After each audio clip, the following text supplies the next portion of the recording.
Good morning and welcome to Monday, March 30th, 2020. And today's devotion is titled, The First Jezebel. Ooh. We're going to be reading out of the book of 1 Kings, chapter 19, verses 1 and 2.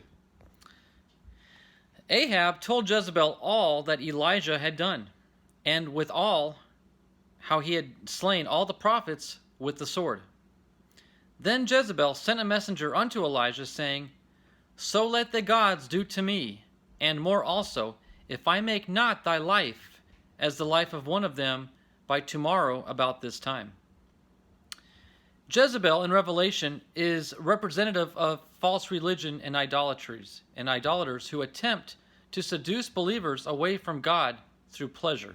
And her symbolism is based upon the literal Jezebel of Tyre found in today's text. King Ahab did more to provoke God to anger than any of the kings of Israel who had came before him. And the highlight of his provocation was his marriage to Jezebel, who proved to be an evil, malicious idolater. When Ahab complained about Elijah, Jezebel made a vow to put him to death with the sword as soon as possible. This threat forced Elijah to flee in fear and sent him into deep despair. Elijah began to doubt the future of true worship of Jehovah, since he seemed to be one of the few true worshipers left. God revealed to Elijah that there were 7,000 men who still worshiped Jehovah. And we read about that in the book of 1 Kings 19:18. Jezebel's goal was to destroy true Jehovah worship and worshipers. If she could not kill Elijah, she would be happy with sending him into exile, rendering his ministry useless as he wrestled with despair. What Jezebel did not consider was that God would sustain his prophet and his presence on earth. Demonic forces and false religions work through idolatry to delegitimize Christians and their faith.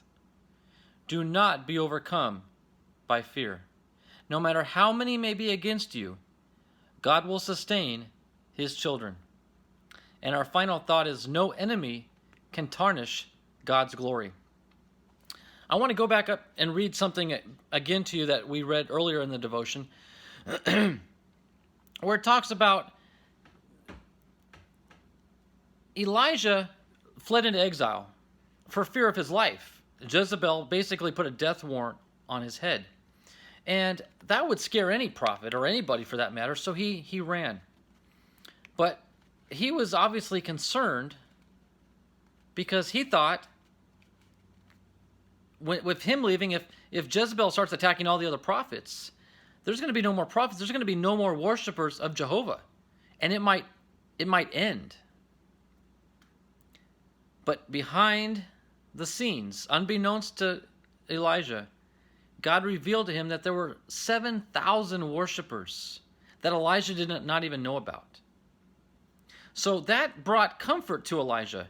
And that's a great example of how we are to feel whenever we're faced with insurmountable odds against us on anything that we're trying to do for God.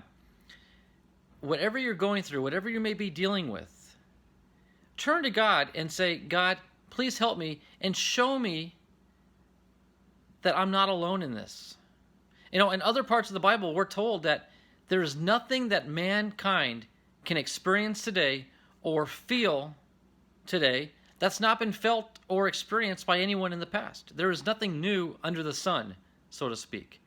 So whatever you're dealing with, rest assured, there are thousands, literally thousands, out there that you may not know about that are either dealing with the same issue or are with you in your journey without you even knowing about them. But they're praying for you. You have their support. There's always somebody. God always has a way to get you through the situation.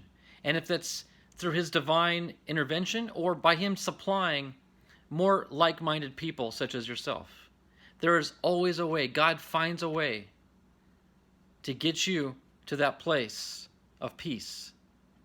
No matter what you may be going through today, seek him and let him show you the way. Let him introduce you to like-minded folks Seek and you will find.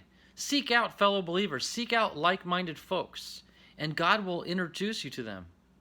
Elijah turned to God and said, we're done. Like, this religion is done for.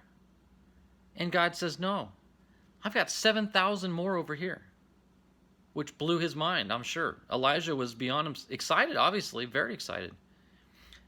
God always has a way and has provisions for us. So don't ever feel like there's no hope. God always, always, always has your back.